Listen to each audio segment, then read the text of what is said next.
Começa agora o programa Bem Viver, uma prosa sobre saúde, bem-estar, comida e agroecologia. Produção Rádio Brasil de Fato.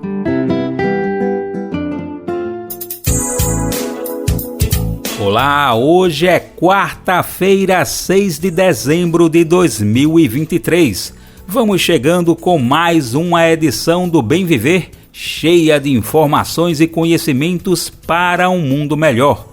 Por esses dias, eu, Daniel Lamir, sigo aqui na apresentação do programa, enquanto isso, Lucas Weber segue em suas merecidas férias. Então fica aqui com a gente para acompanhar assuntos como agroecologia, saúde, meio ambiente, culturas e muito mais. Bora com os destaques de hoje? E o Sobe Som é com ele, André Paroche.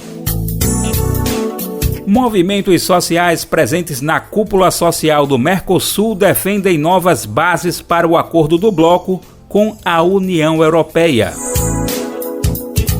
Em Minas Gerais, famílias atingidas pela mineração denunciam falta de água e descaso da Vale. Pesquisa aponta que 46% das moradias brasileiras têm alguma privação no saneamento básico. Trabalhadoras rurais de diferentes países defendem o feminismo camponês contra crises do capitalismo. Vamos até Salvador para ouvir e conhecer mais as tradições do festejo de Santa Bárbara, que já se tornou patrimônio cultural e material da Bahia. O Bem Viver é o seu programa, o nosso programa diário do Brasil de Fato. E nem precisa conferir no calendário, viu? Tem sempre uma edição novinha de segunda a sexta-feira a partir das 11 horas da manhã. O Bem Viver é transmitido na Rádio Brasil Atual 98,9 FM na Grande São Paulo e também pela internet, na nossa rádio web. E o endereço é radio.brasildefato.com.br. E se não der tempo de acompanhar às 11 da manhã, não tem problema não. Você vai poder ouvir com calma no seu tempo em outro horário. É que estamos nas principais plataformas de podcast e no site do Brasil de Fato na aba Rádio. Tudo isso sem contar com a importante parceria das rádios em muitos pedacinhos do nosso país. A lista dessas emissoras está disponível em nosso site. Olha, já são mais de 100 emissoras fazendo a retransmissão. E se você representa uma dessas rádios e quiser entrar nessa rede, saiba, você já está convidado ou convidada. Basta se cadastrar acessando o radio.brasildefato.com.br. Chegando lá, você clica em Como Ser uma Rádio Parceira. E iniciamos a edição de hoje falando da cúpula social do Mercosul. Durante o evento, os movimentos sociais pontuaram a necessidade de novas bases para o acordo do Mercosul com a União Europeia. O pedido dos movimentos sociais é para que haja prioridade para as agendas da sustentabilidade e da solidariedade entre as nações. Tudo isso frente aos novos desafios socioeconômicos e ambientais vividos no mundo. Vamos ouvir mais detalhes na reportagem de Fabiana Sampaio, da Rádio Agência Nacional. Representantes de movimentos sociais defendem que o acordo do Mercosul com a União Europeia precisa ser refeito a partir de novas bases que acompanhem as mudanças que o mundo vivenciou, com prioridade para os temas da solidariedade entre os povos e sustentabilidade. Durante a cúpula social do Mercosul, Ademar Mineiro, da Rede Brasileira de Integração dos Povos, lembrou que o acordo começou a ser desenhado há mais de 20 anos e teve seu processo inicial fechado em 2019 com o Mercosul ultraliberal durante os governos dos presidentes Jair Bolsonaro no Brasil e Maurício Macri na Argentina. Então, por que a gente vai insistir num acordo que reforça a característica primária exportadora das economias do Mercosul, a característica extrativista, e não tentar buscar um outro modelo de integração que seja baseado na sustentabilidade, na solidariedade entre os povos. Se a gente quer pensar em integração, o acordo com a União Europeia, ele inviabiliza, de certa maneira, isso. E ele reforça o que os países têm de mais conservadores e mais atrasados, que são a hegemonia dos produtores da agricultura, dos produtores da mineração, com todos os seus efeitos ambientais. Rayara Pires, do Via Campesina, Movimento pela Soberania Popular na Mineração, cobrou participação social nas discussões de negociações internacionais com a união dos saberes populares e acadêmicos. Ela também defendeu que o acordo precisa ser reiniciado. Um ano é insuficiente para tratar e rever aquele texto inicial apresentado pelos desgovernos anteriores. Até que ponto colocar o Brasil e os demais países aqui do Mercosul como meros pedintes de alterações, a reabertura ou o próprio fechamento seria muito mais estratégico, dado a uma divergência ali, uma certa desigualdade na relação de forças. Flávio Chu, secretário executivo adjunto da Secretaria-Geral da Presidência, explicou que as negociações internacionais têm regras específicas de acesso e sigilo, mas que há um compromisso do governo brasileiro de que esse processo vai ser ampliado. O secretário esclareceu ainda que as bases do acordo de 2019 não interessam ao governo. Houve, então, uma retomada dessas negociações agora em 2023, mas que ainda estão no processo que está sendo construído, ainda tem muita coisa para ser acertada. É preciso que a União Europeia discute e negocie também questões que são muito caras para nós aqui no Mercosul, como a questão ambiental, a questão da agricultura familiar, a questão das compras governamentais. Não podemos entrar num acordo que signifique, de alguma forma, a desindustrialização do nosso país, por exemplo. A cúpula social do Mercosul acontece até esta terça-feira no Museu do Amanhã, no centro do Rio de Janeiro. Na quinta-feira será realizado o encontro dos chefes de Estado dos países que compõem o bloco: Brasil, Argentina, Paraguai e Uruguai. A Venezuela está suspensa desde 2017. Da Rádio Nacional no Rio de Janeiro, Fabiana Sampaio. E seguimos por aqui pelo Bem Viver, de olho nas atualizações da Cúpula Social do Mercosul.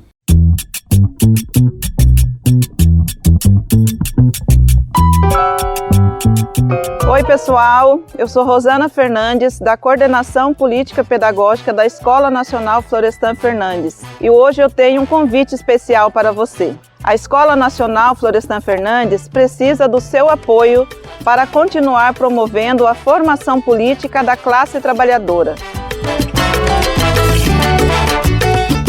Desde 2005, mais de 40 mil pessoas do Brasil e do mundo já passaram pela Escola Nacional, que continua existindo por meio da solidariedade dos movimentos populares e associados que contribuem com esse projeto. Conheça o trabalho e seja um amigo da Escola Nacional Florestan Fernandes. Acesse www.amigosenff.org.br e saiba mais.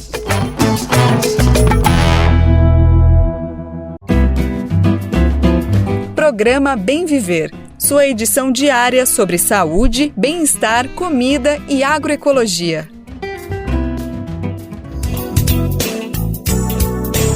Em Minas Gerais, na cidade de Pompéu, famílias atingidas pelo rompimento da barragem de Brumadinho denunciam um descaso da Vale. Nos relatos, os moradores afirmam que estão, por exemplo, sem água. Quem traz mais detalhes é a jornalista Ana Carolina Vasconcelos, com locução de Denise Salomão. Fazendinhas Baú, que fica no município mineiro de Pompéu, foi uma das várias comunidades atingidas pelo rompimento da barragem da Vale em Brumadinho. Passados quase 5 anos do crime socioambiental na bacia do rio Paraopeba, os 600 moradores do território reclamam de falta de água limpa e descaso da mineradora. Nas palavras de Cristina Aparecida Moreira Pereira, uma das atingidas da comunidade, o local era um paraíso e se transformou em um deserto. Ela deu depoimento ao Brasil de Fato Minas Gerais, relatando que após a passagem da lama, não pôde mais produzir alimentos como fazia antes. Antes do rompimento, Cristina passava os fins de semana com a família em Fazendinhas Baú. Mas hoje, segundo ela, as boas memórias ficaram apenas nas lembranças. A atingida relata que o que a Vale deixou no território foi um rastro de destruição ao contaminar o rio, uma fonte de renda e lazer para a comunidade.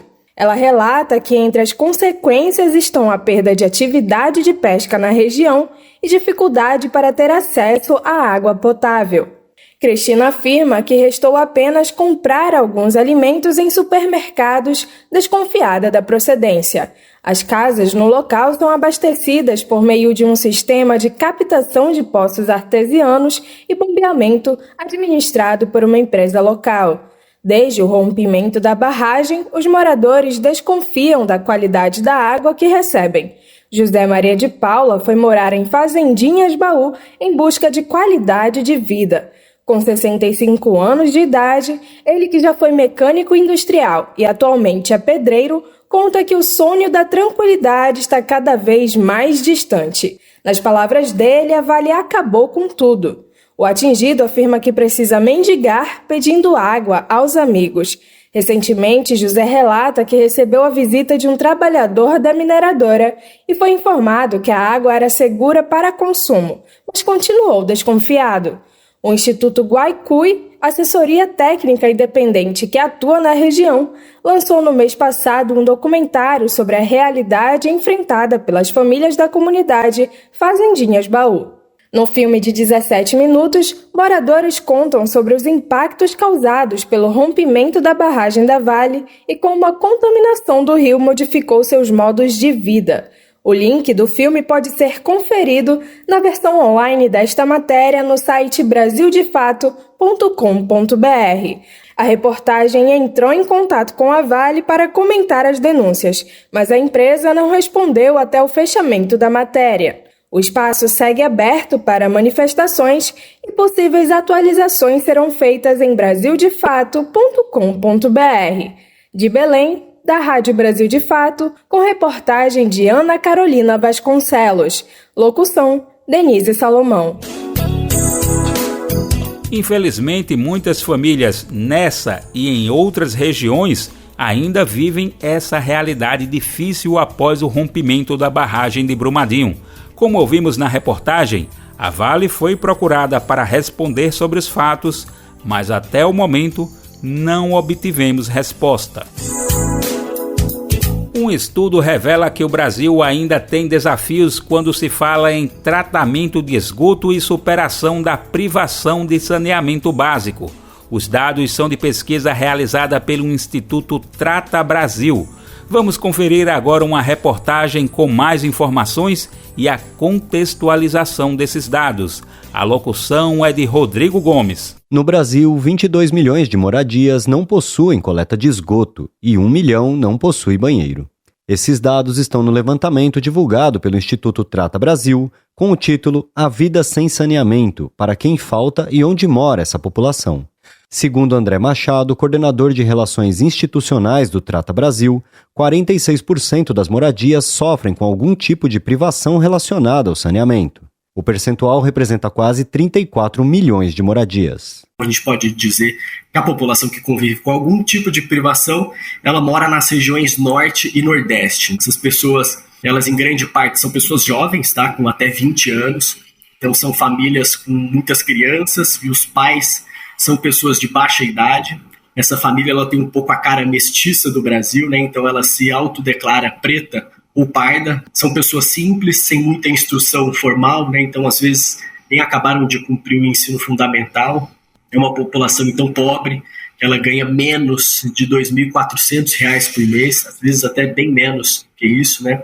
Segundo o pesquisador, a falta de saneamento afeta a saúde dessas pessoas. Com mais frequência são esses os que têm diarreia, vômito e acabam ficando sem trabalho, às vezes ou sem escola por alguns dias, né? O lixo passando na porta de casa acaba atraindo alguns animais, né? Ratos, trazendo doenças como leptospirose, uma série de outras, né? Dengue acaba ocorrendo. Então, com isso, a criança ela vai faltar mais à escola, o adulto vai faltar mais ao trabalho, isso tudo vai gerar um ciclo negativo na vida das pessoas que vai impedindo elas de prosperar. Isso acaba gerando um custo maior no sistema público de saúde. Além disso, há impactos no meio ambiente. De acordo com Machado, o volume de esgoto não tratado no Brasil é suficiente para abastecer 5.522 piscinas olímpicas todos os dias. Até aqui nesse ano, a gente já despejou na natureza, mais de 1.700.000 piscinas olímpicas de esgoto. Dados de 2021 do Sistema Nacional de Informações sobre Saneamento Básico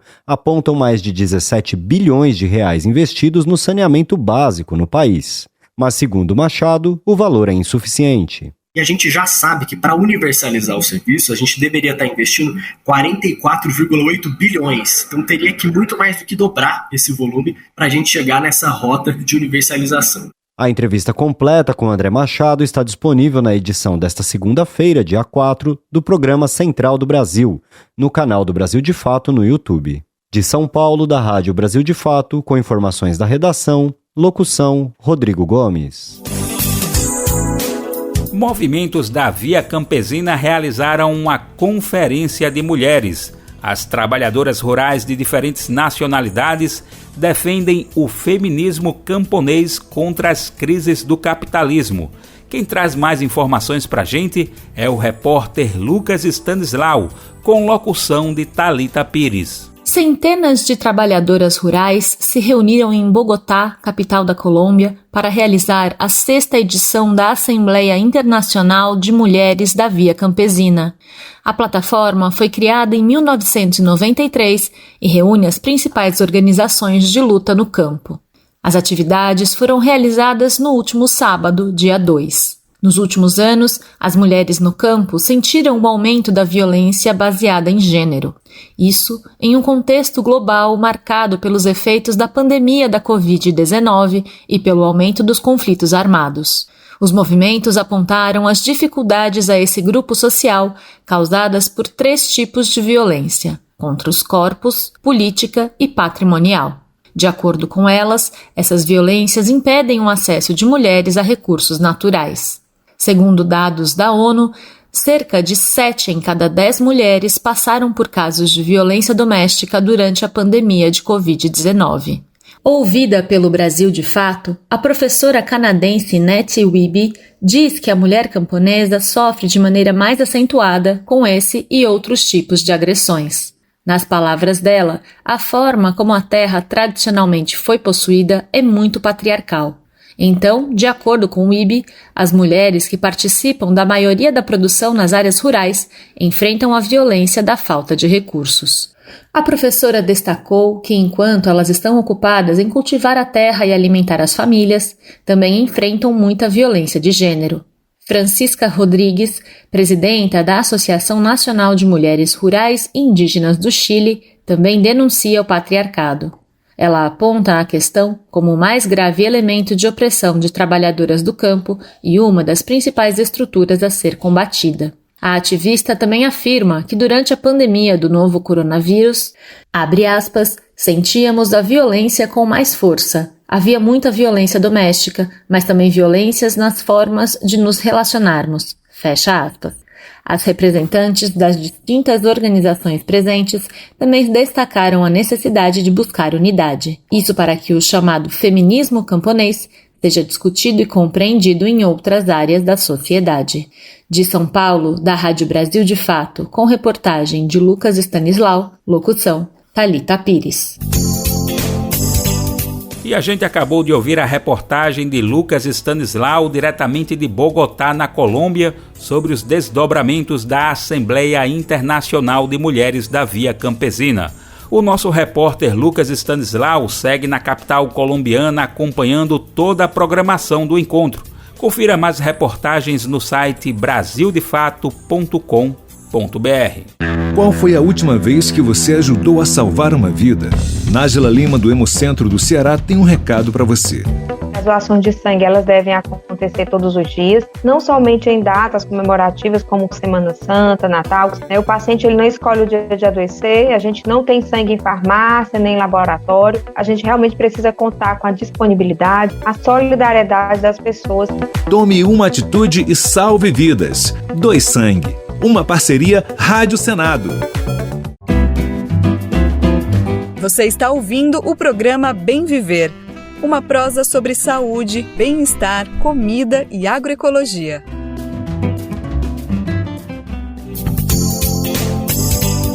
O assunto agora é o crime ambiental cometido pela empresa mineradora Braskem, em Maceió, capital do estado de Alagoas. Os pescadores e marisqueiros da Lagoa Mundaú, que se encontra parcialmente interditada para navegação, solicitam auxílio ou seguro-defeso à Braskem. Quem atualiza a gente é o jornalista Gésio Passos, da Rádio Nacional. Parte dos peixes e mariscos, sempre presente no prato dos moradores de Maceió, tendem a desaparecer. Tainha, bagre, mandim, camurim, mororó, sururu, maçunim, siri e caranguejo, que habitam a Lagoa Mundaú, na capital alagoana, correm risco de não serem mais pescados. Na última sexta, a Capitania dos Portos, órgão da Marinha, proibiu o tráfego de embarcações em grande parte da Lagoa Mundaú, devido aos riscos de desabamento da mina 18 de exploração de salgema pela Braskem. Desde o começo da crise com o afundamento das minas, iniciado em 2018, é a primeira vez que as atividades de pesca são proibidas. A situação trouxe desespero para ao menos 500 pescadores da região, que já vinham sofrendo com o assoreamento da lagoa e a poluição. Mauro Santos, presidente da colônia de pescadores da Zona 4, que circula a área isolada pela exploração da Braskem, fala que a produção do pescado vem diminuindo nos últimos 10 anos. Por isso, a demanda emergencial dos pescadores é que se pague um auxílio ou seguro-defeso que permita a sobrevivência. A gente precisa pagar água, precisa pagar luz, enquanto se resolve esse problema da mina, a gente está impossibilitado de trabalhar. Os pescadores estão em casa, sem poder pescar. Os que ainda vai pescar em outro município, que é Marechal Deodoro. Tem alguns que ainda estão indo para Marechal Deodoro, mas aqui no Complexo Lagoar, aí não estão indo até por causa do risco. A pescadora e marisqueira Andresa Santos afirma que a situação da pesca piorou nos últimos anos. Ela diz que com a proibição da pesca na lagoa, está indo para locais mais distantes para trabalhar. Mas a gente tem que sair para se deslocar para outro local, porque a gente depende disso. Então a gente deixa nossos filhos, a gente deixa nossos netos em casa. Então a gente não sabe. A gente sabe que vai, mas a gente não sabe se volta. A gente não sabe como é que vai chegar em casa, como é que vai estar os nossos parentes, principalmente quem mora aqui nessa região ribeirinha.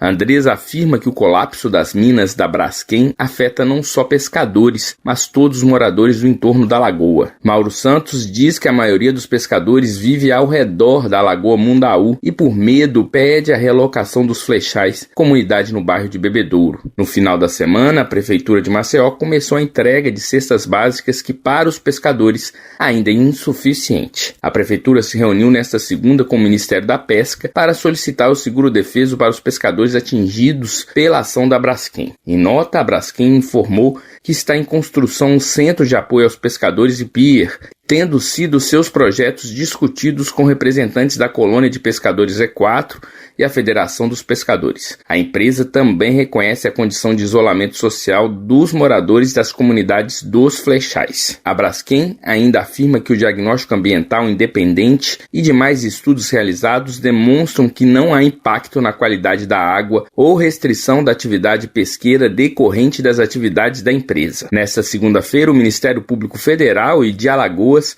e a Defensoria Pública da União expediram uma recomendação para que a Braskem, em 5 dias, garanta auxílio financeiro para pescadores e marisqueiros atingidos pela interdição da Lagoa Mundaú. Da Rádio Nacional em Maceió, Gésio Passos. É realmente uma situação bastante preocupante, como acabamos de ouvir na reportagem de Gésio Passos. Vamos seguir acompanhando e trazendo as últimas notícias dessa situação na capital alagoana. Na última segunda-feira, dia 4, o Brasil ganhou o Antiprêmio Fóssil do Dia na COP28 por entrar na OPEP+, Organização dos Países Produtores de Petróleo Plus. A premiação, na verdade, se trata de uma crítica.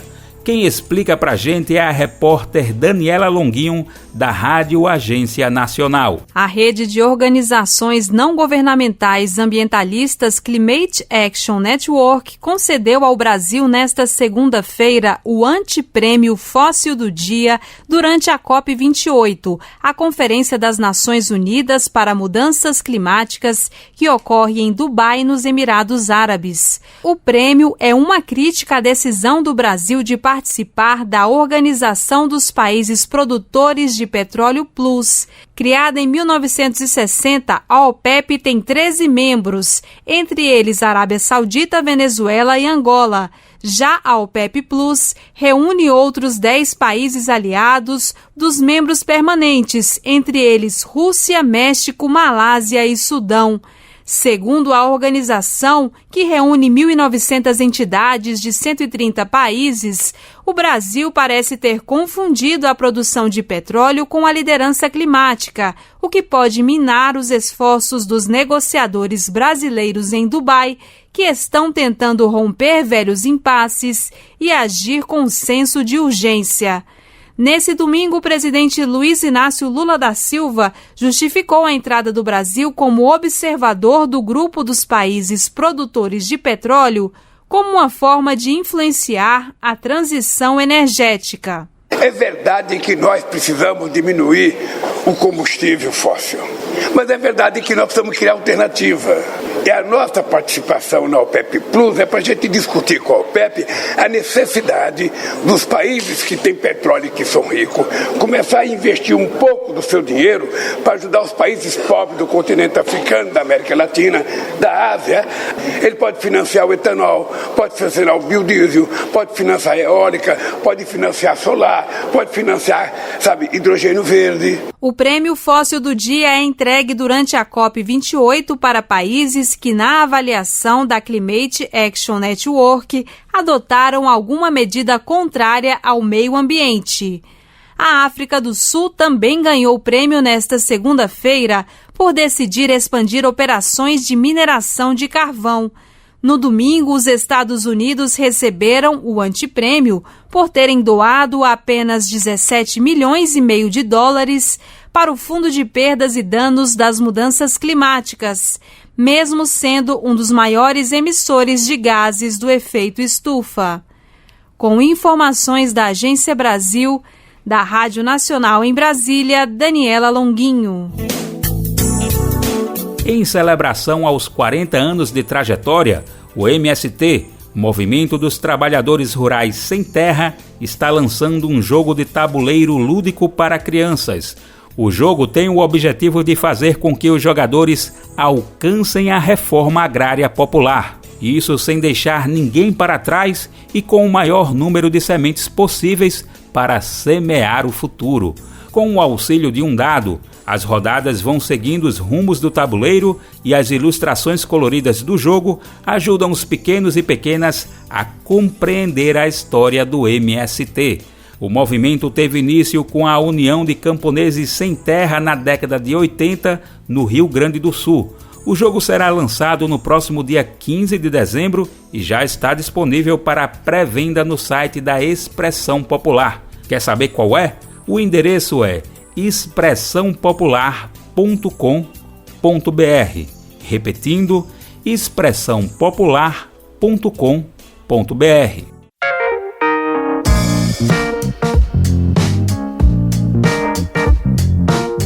Oi pessoal, eu sou Rosana Fernandes, da Coordenação Política Pedagógica da Escola Nacional Florestan Fernandes. E hoje eu tenho um convite especial para você. A Escola Nacional Florestan Fernandes precisa do seu apoio para continuar promovendo a formação política da classe trabalhadora. Desde 2005, mais de 40 mil pessoas do Brasil e do mundo já passaram pela Escola Nacional, que continua existindo por meio da solidariedade dos movimentos populares e associados que contribuem com esse projeto. Conheça o trabalho e seja um amigo da Escola Nacional Florestan Fernandes. Acesse www.amigosenff.org.br e saiba mais.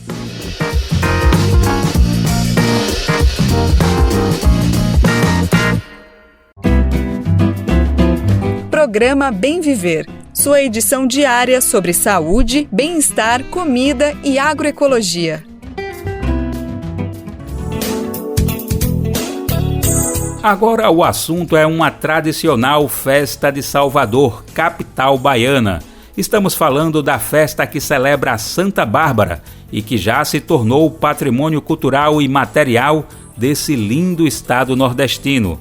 Quem vai contar os detalhes do festejo pra gente é o jornalista Madison Euler, da Rádio Agência Nacional. Nesta segunda-feira, as ruas do Pelourinho, em Salvador, voltaram a se vestir em vermelho e branco para receber milhares de pessoas na secular festa de Santa Bárbara.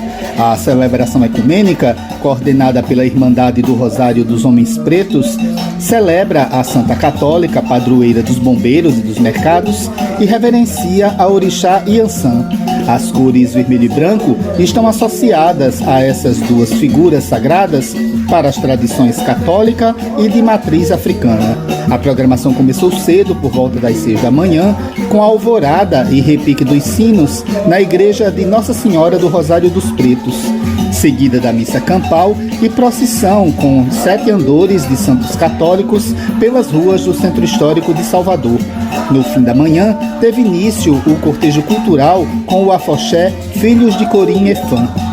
Ao longo do dia, as celebrações à Santa Bárbara continuam no palco principal, montado no Largo do Pelourinho, com a cantora Mariene de Castro, seguida do grupo Partido Popular, com participação de Jorginho Comancheiro, e encerrando a noite com o grupo Negros de Fé. Em paralelo, o público já confere apresentações e shows musicais gratuitos nos largos Teresa Batista, Quincas Berro d'Água e Pedro Arcanjo. O doutor em estudos africanos, Fábio Lima, entende a celebração como uma festa que vai além do território religioso e espiritual, mas também político. Mas o próprio povo da Bahia, o povo negro da periferia dos terreiros, fez com que essa festa ganhasse uma magnitude e de uma forma transcendental, porque ultrapassa o limite da igreja, ultrapassa o limite dos terreiros e é um espaço de demarcação, política, da preservação da dignidade. Então esse encontro, esse diálogo de Iansã e Santa Bárbara é maravilhoso, porque aponta para a necessidade e a urgência de construirmos uma sociedade em que arriamos as bandeiras no chão em nome de uma coisa só, que é a igualdade. A festa de Santa Bárbara abre o calendário de festas populares da Bahia e acontece há 382 anos. Desde 2008, o festejo é considerado patrimônio cultural e material da Bahia. Da Rádio Nacional em São Luís, Madison Euler. Olha, sem dúvida, essa é uma bonita celebração religiosa, cultural e popular das ruas do Pelourinho. E para aproveitar a energia calorosa da Bahia, vamos de momento musical aqui no programa Bem Viver. Você ouve agora Banho de Folhas, música da cantora e compositora Lued Luna.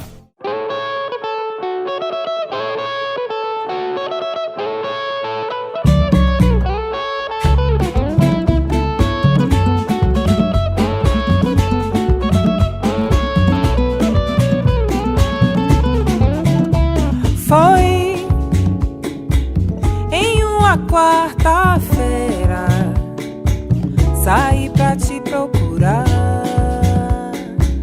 Andei a cidade inteira, mas cadê você, cadê você? A cidade é grande, as pessoas muitas, e eu por aí, sem te encontrar.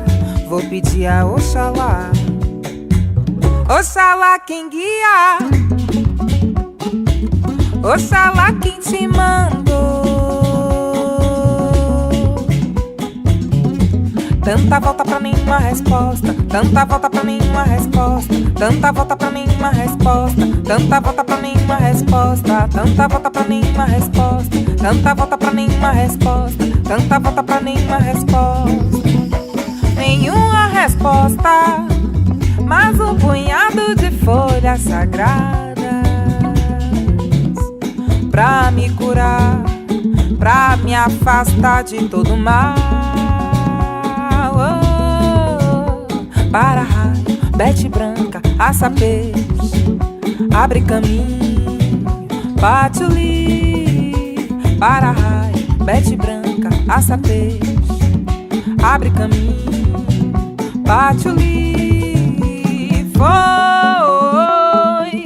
em uma quarta-feira, saí pra te procurar. Andei a cidade inteira, mas cadê você, cadê você? A cidade é grande, as pessoas muitas, e eu por aí, sem te encontrar, vou pedir a Oxalá. Oxalá quem guia, epa babá, Oxalá quem te mandou. Tanta volta pra nenhuma resposta, tanta volta pra nenhuma resposta, tanta volta pra nenhuma resposta, tanta volta pra nenhuma resposta, tanta volta pra nenhuma resposta, tanta volta pra nenhuma resposta, tanta volta pra nenhuma resposta. Nenhuma resposta, mais um punhado de folhas sagradas pra me curar, pra me afastar de todo mal. Para raio, bete branca, aça peixe, abre caminho, patchouli. Para raio, bete branca, aça peixe, abre caminho, patchouli. Para raio, para afastar o mal, para afastar inveja, para atrair o amor, para atrair o que for bom, o que for bom, bom, bom, bom, bom, bom, o que for bom, o que for bom.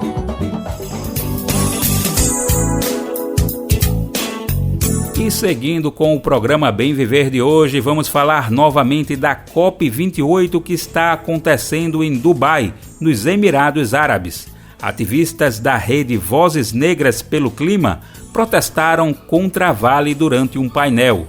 No ato, os ativistas pontuaram que a mineradora Vale debatia, abre aspas, pluralidade de atores, fecha aspas, na Conferência do Clima, mas sem representante das populações atingidas. E como já citamos nesta edição, a Vale é responsável pelos desastres ambientais de Brumadinho e a gente lembra também de Mariana, ambos no estado de Minas Gerais. O vídeo com as falas e intervenções dos ativistas contra a Vale foi postado nas redes sociais. Você pode conferir o vídeo e ler a matéria na íntegra acessando o site brasildefato.com.br. Racismo em pauta. É comum a gente ouvir a expressão cabelo ruim quando alguém se refere ao cabelo afro, devido à sua textura crespa. A ideia vem da cultura de que bom é ter cabelo liso, mas além de equivocado, esse é um termo muito racista, que prejudica a autoafirmação da estética negra. Em vez de cabelo ruim, fale cabelo crespo ou cacheado. Racismo em pauta. Uma campanha Senado Federal. E quem achava que o samba ia passar batido aqui no programa, errou. No último sábado, dia 2, tivemos a celebração do Dia Nacional do Samba. E foi nessa data que o jornalista Lucas Weber conversou com uma figura de mão cheia sobre o assunto. Luiz Antônio Simas fez uma conversa gostosa de ouvir e boa para a gente aprender sobre o assunto. Bora ouvir? Professor, então, antes de tudo, muito obrigado pela tua disponibilidade. Como eu estava dizendo, vai ser um prazer falar com o senhor. Enfim, sempre muito enriquecedor eu te ouvir sobre todo esse conhecimento que você tem para compartilhar com a gente, viu? Beleza. Eu agradeço o convite. Vamos lá. Professor, para conversar a nossa conversa, eu queria falar justamente sobre essa exposição, sobre essa mostra que está passando agora por São Paulo, que é Pequenas Áfricas, o Rio que o Samba inventou. Traz um retrato, né, do que era a sociedade brasileira, em especial Rio de Janeiro, durante o início do século XX. A gente está falando de 1910, 10, 20, 30 até 40, né?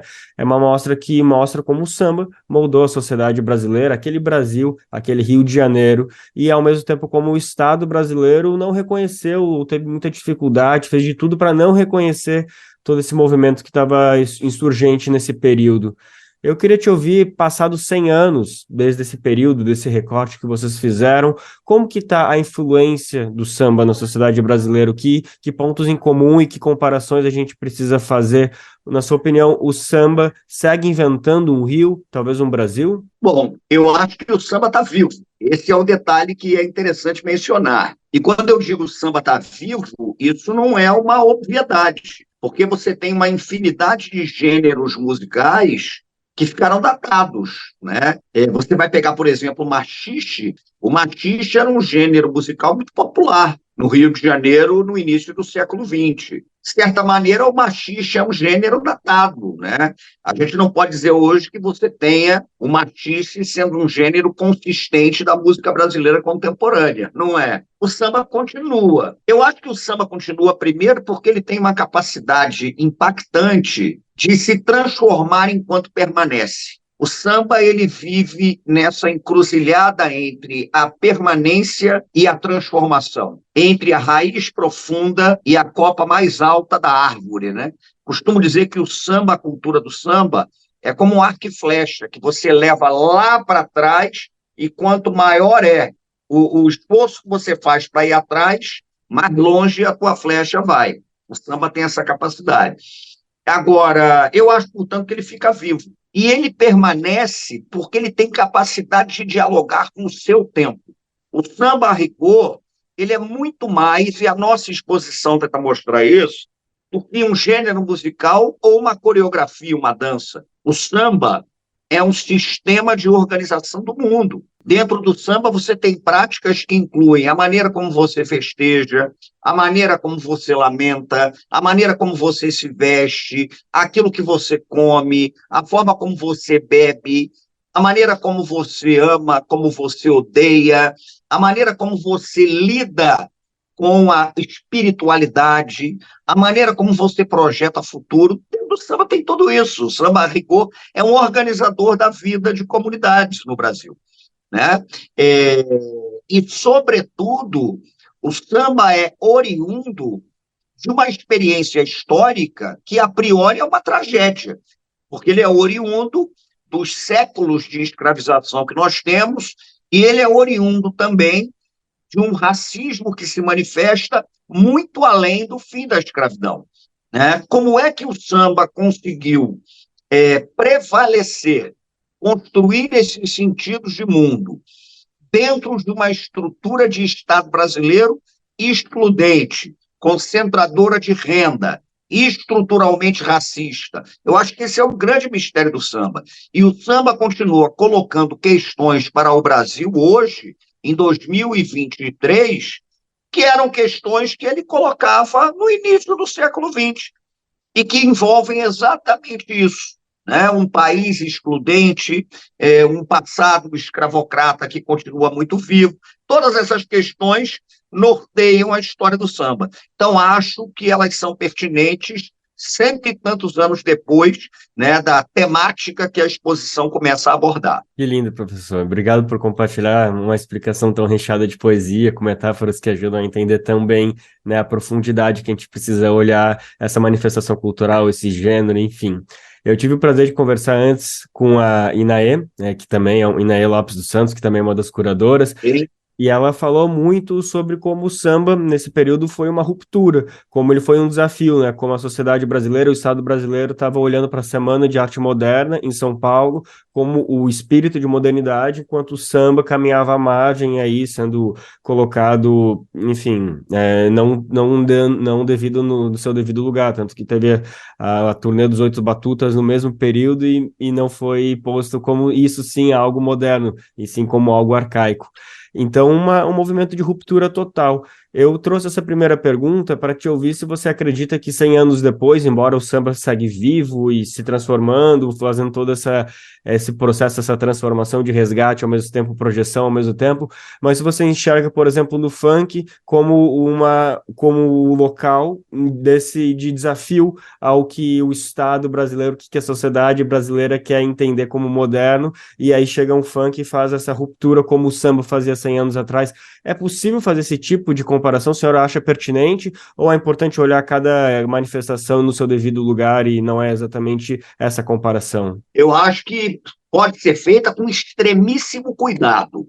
Primeiro que em relação à própria Semana de Arte Moderna, eu acho que essa é uma construção a posteriori. Se a gente estuda a história da Semana de Arte Moderna na década de 20, ela não teve lá essa repercussão toda. A construção de uma narrativa que coloca a Semana de Arte Moderna como um marco fundador é posterior. A gente sabe disso. É muito difícil a gente imaginar que as coisas tenham a repercussão no momento mesmo em que elas estão acontecendo. E quanto ao samba, rapaz, eu acho ele mais complexo do que uma simples cultura de resistência. O samba é uma cultura de resistência também, mas o samba é complexo demais, porque dentro do samba você tem instâncias de negociação, o samba negocia o tempo todo. O samba não bate de frente com o poder instituído o tempo todo. Ele bate de frente, mas ele também negocia, né? O samba avança, mas o samba também tem a capacidade e o jogo de cintura de negociar. O tempo todo acontece isso. Até porque nós temos uma visão de resistência que é muito viciada na ideia do conflito. Muitas vezes, negociar é uma maneira de você resistir. Isso é mais complexo do que a gente imagina. Então, muitas vezes, você negocia e, ao negociar, você cria espaços de transgressão. Isso daí é um detalhe pertinente à história das culturas africanas no Brasil. Elas fazem um jogo muito sofisticado, que é um jogo que busca legitimação a partir de instâncias diversas. Então, tem a instância da negociação, tem a instância do conflito, tem a instância da capitulação. A história do samba é muito complexa, ela é feita de tudo isso. Quando você fala do funk, a minha resposta é não sei, sabe por quê? Eu tenho uma prudência do tempo.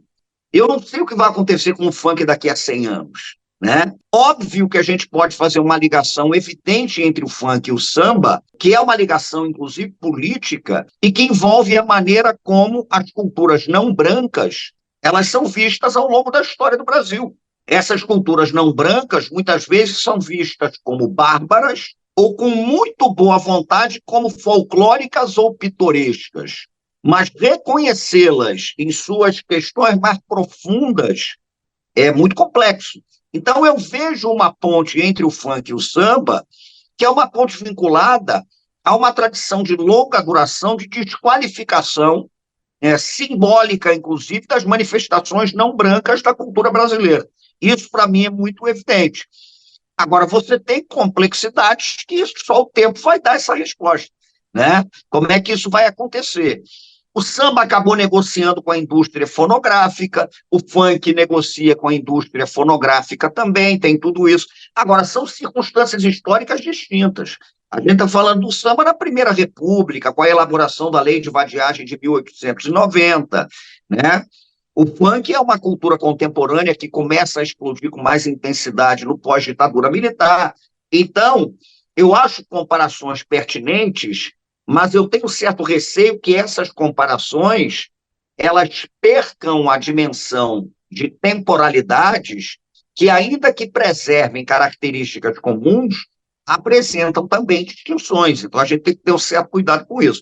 Mas eu vejo uma ligação evidente entre o samba e o funk, que é vinculada a um processo de longa duração histórica, marcada pela desqualificação de manifestações simbólicas, manifestações culturais não brancas no Brasil, o que evidentemente é fruto da estrutura racista da nossa formação. Ótimo, professor. Obrigado aí por ter feito esse esforço para, enfim, tentar ajudar em fazer esses pontos de conexão, por mais que precisam de todos esses cuidados, é bom conseguir ouvir à luz da atualidade as coisas que se conectam. Porque senão você tira a complexidade do próprio funk, considerando que o funk reproduz o que o samba foi, não sei o quê. Tem pontos de convergência, mas tem especificidades conjunturais que são evidentemente distintas. Ótimo. Professor, se o senhor me permite, eu vou insistir um pouquinho nessas questões de cultura popular, de outras manifestações que não são exatamente o samba aqui, porque o senhor falou um pouquinho sobre esses termos, e eu queria trazer essa questão, que a gente tem muitos ritmos, muitas expressões como forró, carimbó, maracatu, frevo, que acabam sendo colocados numa caixinha de cultura popular. E essa caixinha de cultura popular, apesar de ser uma expressão valiosíssima, algo que a gente precisa resgatar, fortificar, me parece que a opinião pública, quando a gente enxerga, parece que manifestação popular é algo e gênero musical é outro, né? Parece que, né, assume um outro papel. E aí eu te pergunto se o que está errado nessa história? A nossa concepção sobre cultura popular, que tenta colocar não necessariamente como inferior, mas algo ainda em desenvolvimento, em que não está alcançando esse status de gênero, ou na verdade o que a gente precisa entender é que tudo isso aí que eu citei, muito mais, entre carimbó, maracatu, frevo e por aí vai, o próprio maxixe, na verdade também são gêneros musicais e tem o lado da manifestação popular, mas a gente também precisa entender que são gêneros que disputam espaço, não necessariamente disputa no sentido negativo, mas estão junto aí com rock and roll e outros tantos aí legitimados mundo afora. Mas eu acho que a expressão que empobrece é exatamente gênero musical. Eu acho o gênero musical uma expressão empobrecedora. Cultura popular eu não acho, não. Porque o gênero musical restringe muito a um determinado campo, que é o campo da musicalidade, o que é um fenômeno que inclui a musicalidade, mas vai muito além dela. Então, se você me pergunta se o samba é um gênero musical, eu diria o seguinte também, mas isso talvez seja o que há de menos importante no samba. Se você me pergunta se os vários ritmos que formam o forró formam um gênero musical, porque o que a gente chama de forró é um guarda-chuva, onde você tem o shot, onde você tem o baião, onde você tem o chachado, onde você tem o rojão, né? Enfim, uma variação imensa. Então, a rigor, eu acho que a gente precisa pensar conceitualmente até o que nós entendemos como gênero musical, né? Porque eu acho uma noção. Se você perguntar, o samba é um gênero musical? Cara, eu acho muito limitado isso. Então, eu sou daqueles que não vou te dizer que acho que o samba tem que ser definido como gênero musical. O samba é o sistema de organização do mundo que parte da musicalidade, que parte da corporeidade para criar sentidos amplos de vida. Samba é isso. E essas outras manifestações que você falou, elas me parecem muito próximas disso também, né? Quem estabelece gênero musical muitas vezes é a indústria cultural. E ela que se vire com esse conceito que ela elaborou. Eu acho que o samba transcende. Então, eu diria que a melhor maneira que eu vejo de definir o samba é exatamente essa, provisoriamente a maneira que eu considero até agora mais satisfatória para mim. É um sistema que organiza modos de vida. Portanto, tem uma amplitude imensa. Parte da musicalidade, porque qualquer manifestação das culturas africanas está vinculada à musicalidade. Aí a gente entraria no campo das filosofias africanas, das cosmologias, cosmogonias. A vida não faz sentido sem a música. A música está presente no cotidiano para rigorosamente tudo. Então, o samba é uma maneira de você rezar também. O samba é uma maneira de você expressar a sua corporeidade também. O samba é uma maneira de interagir com a sua comunidade também. O samba é uma maneira de se conectar com a sua ancestralidade também. Então, acho que essa questão ela é profundíssima.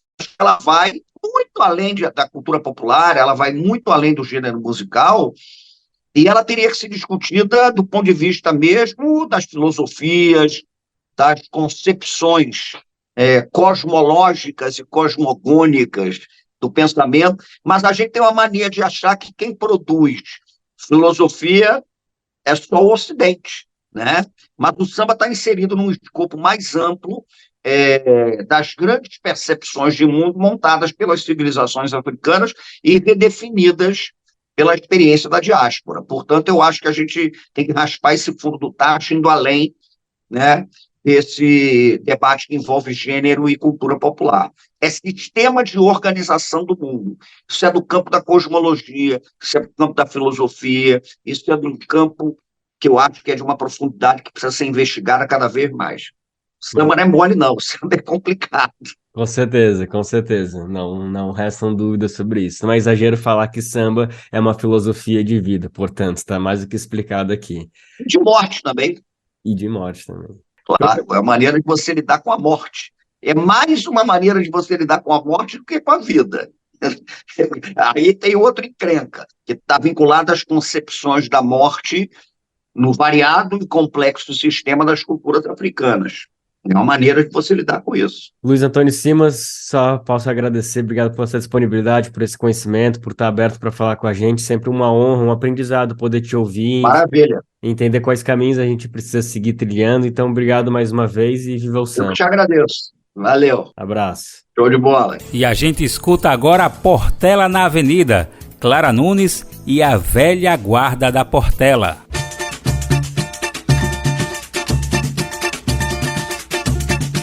Portela, eu nunca vi coisa mais bela, quando ela pisa a passarela e vai entrando na avenida, parece a maravilha de aquarela que surgiu, o manto azul da padroeira do Brasil, Nossa Senhora Aparecida, que vai se arrastando e o povo na rua cantando.